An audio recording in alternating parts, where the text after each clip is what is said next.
Yo, selamat datang di channel baru.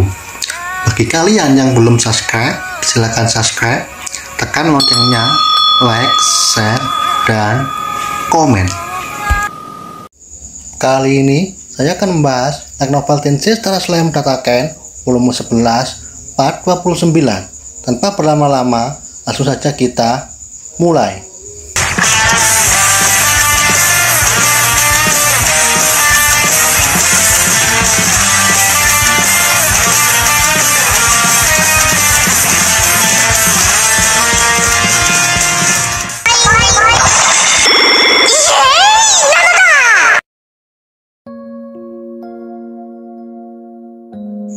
Diperlihatkan Gi Crimson yang masih bertentang-petenteng di hadapan Diablo. Dengan berani, Gi menyatakan, walaupun Rimuru mendominasi wilayah barat, itu percuma karena bawahanku membuat kekacauan di sana. Bagi Gi, Rimuru yang mencoba menjalin hubungan dengan manusia, situasinya akan jauh lebih parah. Gi mencoba memprovokasi Diablo dengan kata-katanya. Diablo bergumam, itu adalah tugas bodoh. Jadi Gi mengincar Rimuru sama. Melihat ekspresi wajah Diablo yang tertekan, saat itulah bahaya mulai mengamuk di bangsa barat. Jadi sebenarnya Gi jengkel dengan Diablo karena di masa lalu Diablo mampu menyaingi Gi Crimson. Dan sekarang secara tiba-tiba Diablo mengakui seseorang menjadi tuannya. Karena itu Gi merasa tidak terhibur dengan tingkah pola Diablo. Itu sebabnya Gi memutuskan memprovokasi Diablo dan mencoba membuat masalah. Gi menambahkan, Rajul yang menjaga utara wilayah bangsa barat, dia telah berada di area pertempuran. Dengan tidak adanya Rajul, bangsa barat kekurangan pertahanan. Dengan begitu, Gi yakin tempat yang dulunya dijaga Rajul mungkin sekarang sudah menjadi neraka. Mengingat Diablo saat ini, Diablo tidak akan bisa berbuat apa-apa. Bahkan tuanmu Rimuru tidak akan bisa melakukan apapun. Dan itulah yang dipikirkan saat ini. Mendengar itu, Diablo tertawa dengan sikap santai. Diablo berkata, menurutku Rimuru sama tidak mengharapkan hal seperti itu. Pikiran ramalan luar biasa Rimuru sama dapat melihat segala sesuatu dengan mudah. Gi Crimson semakin tertekan dengan jawaban Diablo. Gi kira Diablo akan terguncang dengan leluconnya. Namun yang membuat Gi semakin jengkel, Diablo sama sekali tidak terpengaruh. Alhasil, Gi sendiri yang terguncang. Bagi Gi saat seperti ini, Diablo masih sempat melantunkan nyanyian pujian untuk tuannya Rimuru. Dia benar-benar gila. Mau tidak mau, Gi harus mengakui. Gi berkata, sepertinya Rimuru orangnya sangat menarik. Saya kira Rimuru melampaui ekspektasiku. Diablo berkata, ya itu wajar-wajar saja bagi Rimuru sama. Untuk kali ini giliran Diablo memprovokasi Gi Crimson secara besar-besaran karena mumpung tidak ada Rimuru sama di sini. Dan jika Rimuru sama ada di sini, dia pasti bilang, apa yang kamu lakukan Diablo? Di belakang Gi ada Rain yang menggigit bibirnya karena menyesal telah mendengarkan percakapan Diablo dan Gi Crimson. Diablo melihat Rain yang sudah terguncang. Karena itu Diablo melanjutkan provokasinya. Diablo berkata, betapa menakjubkannya Rimuru sama. Sebelum melanjutkan percakapan Diablo, adegan berpindah di wilayah pertempuran. Saat ini negara barat mengalami krisis yang belum pernah terjadi. Kekuatan pembatasan Horde yang menghalangi iblis telah menghilang dengan alasan yang tidak diketahui karena ketidakmampuan melawan para iblis. Di sisi lain, delegasi dari setiap negara telah berkumpul dalam pertemuan Dewan Barat. Dewan Barat saat ini dilanda keadaan darurat. Mereka bertengkar tanpa henti, tanpa solusi. Setengah pasukan Ingrasia telah dikerahkan ke wilayah utara untuk melawan bawahan Gi Crimson. Tidak heran, para dewan yang berkumpul sangat panik karena pertahanan transisi tidak dapat dipertahankan. Berdasarkan informasi, wilayah utara membutuhkan bantuan. Namun sayangnya, waktu tidak cukup. Namun ada solusi tercepat untuk saat ini. mengeluarkan permintaan darurat kepada Asosiasi Kebebasan. Dari salah satu dewan yang tidak disebutkan namanya, dia merasa ini tidak masuk akal jika meminta bantuan Asosiasi Kebebasan, karena wilayah utara dikelola Inggrisya. Namun membentuk koalisi itu lebih memungkinkan. Meski begitu, ada kendalanya. Tentara yang dikirim dari berbagai negara akan dipimpin pendatang baru dari Jura Tempest. Namun beberapa dari anggota dewan, mereka menolak menyerahkan pasukannya yang berharga kepada monster. Kepala dewan berteriak dan berharap untuk tenang. Setelahnya semua anggota dewan semua menatap ke arah kepala dewan yang menjelaskan, saat ini kita dihadapkan dengan krisis. Daripada kalian berdebat dan berisik, bukankah lebih baik jika kalian menjalin kontak dengan negara asal kalian, lalu meminta pasukan untuk datang ke sini?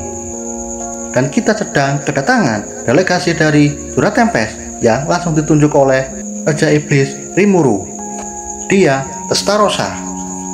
Karena Rimuru sama mempercayakan wakilnya, seharusnya Testarossa Dono layak untuk memimpin pasukan koalisi.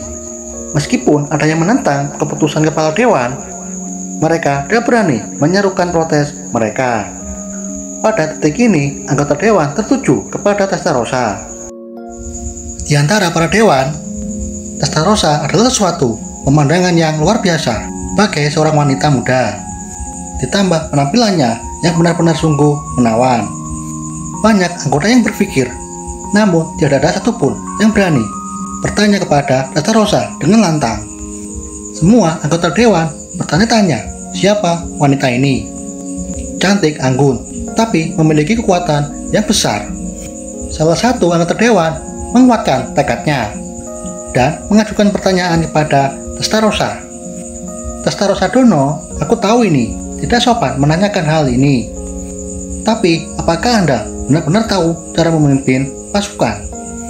Dengan senyum yang menawan, Testarossa menjawab, yakinlah, Tuanku Rimuru sama telah memberiku perintah untuk melindungi setiap negara yang menjadi anggota dewan.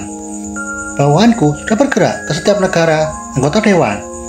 Anggota dewan berkata, aku dapat informasi oleh bantuan yang dapat diandalkan telah mencapai wilayah utara. Sementara anggota dewan lainnya diam-diam memikirkan hal ini. Laki-laki muda yang ada di sampingnya pasti dia pelayan Testarossa. Setelah itu, laporan Mos mengirim gelombang kejut ke seluruh ruang aula. Mos mengatakan, kapal naga dari dinasti sihir Sarion sedang menuju ke tempat kejadian, dan juga ada beberapa iblis kecil bertarung di sana. Namun dengan datangnya bantuan dari dinasti sihir Sarion, musuh akan mudah untuk dikalahkan. Karena bawahan F itu banyak yang kuat. Mendengar F, Testa meruyah Mos, hanya karena menyebut sekutu Rimuru sama sebagai F. Mos meminta maaf dan akan saya pastikan lain kali saya akan memanggil yang mulia Helmesia. Di bawah sorotan mata tajam Testa, Mos mundur ke belakang dengan ketakutan. Jadi, jika Mos bandel dan melanggar perintah atau membuat Testa marah, dengan kata lain, Mos sudah siap menandatangani surat kematiannya sendiri. Testa berencana mendidik Mos menjadi anak yang baik. Karena sebelum Mos menjadi bawahan Testarossa, Mos adalah iblis arogan. Sebagai iblis kelas Akduk dan iblis kelas tinggi, Mos masih bersumpah setia kepada tuannya, Testarossa. Testarossa orangnya lembut namun sangat kejam. Secara tiba-tiba, suasana menjadi sangat kacau setelah mendengar percakapan Mos dengan Testarossa. Anggota dewan ada yang percaya dan juga ada yang tidak percaya dengan informasi Mos. Beberapa dari mereka menyampaikan dukungannya, dan yang menolak menyampaikan keputusannya. Soal bantuan itu semuanya bohong. Manusia tidak akan dihancurkan iblis. Anggota dewan terus berdebat hingga terbelah menjadi dua bagian. Testarossa yang hanya diam duduk dengan anggun hanya mengamati kekacauan ini dengan santai, tidak memberi pendapatnya dan hanya santai menonton. Tak lama kemudian, Testarossa berdiri dan berkata, Aku mengerti sekarang. Testarossa menunjuk seseorang dengan jarinya. Itu kamu. Kamu telah menyembunyikan dirimu dengan baik. Anggota dewan bingung dan tidak mengerti. Karena hal itu terjadi begitu saja. Dengan apa yang Testa katakan. Ada satu wajah yang pucat dan berkeringat dingin saat Testa menatapnya dengan tatapan yang tajam. Dia adalah salah satu 5 dari tetua agung, Adipati Kerajaan Rostea, Johann Rostea. Dengan sekuat tenaga, Johann mencoba menghilangkan ketakutannya terhadap Testarossa. Melihat itu, Testa hanya tersenyum geli. Sekeras apapun mencoba, itu tetap saja Johann tidak bisa menghilangkan kepanikannya. Johann berteriak sambil ketakutan. Seperti yang kuduga, monster tidak dapat dipercaya. Wajah Johann dipenuhi keputusasaan, berusaha mati-matian melawan rasa takut yang dirasakan. Senyuman Testa semakin dalam. Testa menyadari bahwa Johann memerintah pasukan untuk menyerbu ke dalam. Saat para pasukan dan pengawal pribadinya masuk ke dalam ruang aula, dengan cepat Johann mendapat ketenangannya. Sementara anggota dewan semakin kacau. Testa berkata, "Kau yang di sana, namamu Johann Rostea, Duke of Rostea. Posisimu cukup bergengsi. Johann Dono dengan siapa? Kau berkomunikasi dengan komunikasi ajaib. Lalu kenapa Anda memberi perintah untuk mengganggu penghalang pertahanan? Bisakah Anda memberitahu alasannya?" Johann menjawab dengan sikap santai. Seketika anggota dewan panik dan memberi perintah untuk mengecek penghalang Ingracia. Sebelum mendapat jawaban, semua orang merasakan gemuruh di seluruh penjuru. Anggota dewan bertanya dengan panik, "Johann Dono, beritahu kami apa yang sedang terjadi." Mengetahui rencananya berhasil, Johann meminta Kirat untuk memanggil tuan itu. Dan kita lanjut di video selanjutnya. Terima kasih sudah menonton.